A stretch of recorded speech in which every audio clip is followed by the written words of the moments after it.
Welcome back to Deva spoken English. இன்றைக்கி என்ன பார்க்க போகிறோம் அப்படின்னா, we are going to discuss about past tense. past tenseனால் என்ன? நடந்து முடிந்த விஷயங்களை பற்றி பேசுவது past tense. அது 5 நிமிஷமாக இருக்கலாம், 5 மாதமாக இருக்கலாம், 500 வருடங்களுக்கு முன்னால் நடந்த விஷயங்களாக கூட இருக்கலாம். நடந்து முடிந்த விஷயங்களை பற்றி பேசுவதற்கு பயன்படுத்துவது தான் பாஸ்ட் டென்ஸ். அதான் இறந்த காலம் அல்லது கடந்த காலம்னு சொல்லுவோம். 3 வகையான டென்ஸ் இருக்குதுன்னு சொல்லியிருக்கோம். மேஜராக present tense, past tense, future tense. Present tense முன்னாடி நம்ம பார்த்துட்டோம். இப்போ நம்ம பார்க்க போகிறது பாஸ்ட் டென்ஸ். இதில் என்ன ஒரு முக்கியமான விஷயம் அப்படின்னா, ரொம்ப ஈஸி, மிகவும் எளிமையான ஒரு டென்ஸு அண்டு மிகவும் முக்கியமான டென்ஸு. நம்ம வாழ்க்கையில் அன்றாடம் பயன்படுத்தக்கூடிய சென்டென்ஸுகளில் அதிகமாக பயன்படுத்துவது பாஸ்ட் டென்ஸ் தான். நான் அவரை பார்த்தேன், அவர்கள் என்னை கேட்டார்கள், நான் அங்கு போனேன், அவள் அங்கு சென்றாள், நாங்கள் இதை வாங்கினோம், எல்லாமே பாஸ்ட் டென்ஸ். நம்முடைய கான்வர்சேஷனில் 80% பாஸ்ட் டென்ஸ் வரும். அப்புறம் மிச்சம் இருக்க 20% தான் ப்ரெசண்ட்டு, கண்டினியூஸு, மற்ற எல்லா டென்சஸும். ஸோ அப்போ நம்ம பாஸ்ட் டென்ஸு வெர்பை நிறைய தெரிஞ்சுக்கிட்டோம்னா ரொம்ப எளிமையாக சூப்பராக ஆங்கிலம் பேசிடலாம்.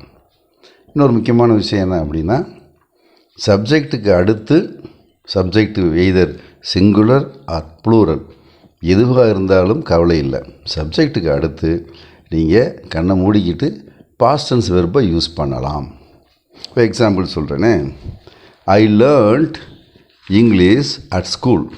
நான் ஸ்கூல் படிக்கும் பொழுது, பள்ளி பருவத்தில் நான் ஆங்கிலம் கற்றுக்கொண்டேன். I learned, LEARNT.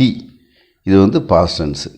Present tense verb என்ன? Learn, LEARN.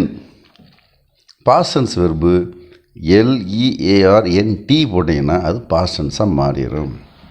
ஸோ நமக்கு கண்டிப்பாக பாஸ்ட் டென்ஸ் வெர்பு நமக்கு தெரியணும்.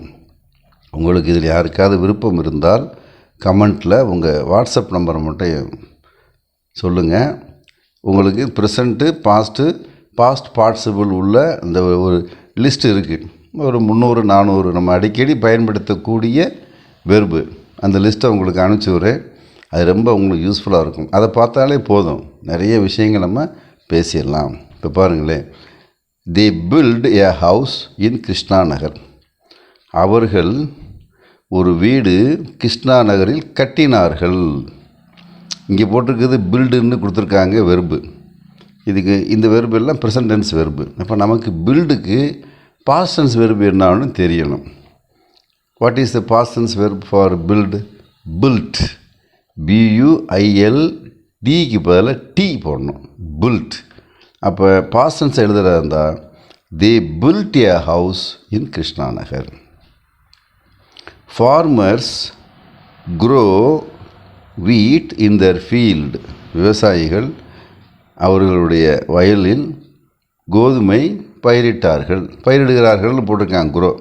நம்ம பாஸ்ட் டென்ஸ் சொல்லணும் அப்படின்னா farmers grew, GREW, wheat in their field. அப்போ அந்த க்ரோவுக்கு பாஸ்ட் டென்ஸு grew அப்படின்னு தெரியணும்.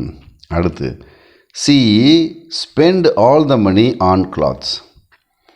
அவள் துணிமணிகளில் அனைத்து பணத்தையும் செலவு செய்தாள் அப்படின்னு சொல்லணும். சென்டுங்கிற வெறுப்பு கொடுத்துருப்பான். அப்போ நம்ம பாஸ்ட் டென்ஸ் வெறுப்பு போடணும். எப்படி போடுவோம்? she spent, இந்த டிக்கு பதில் டி போடுங்க. she spent all the money on clothes.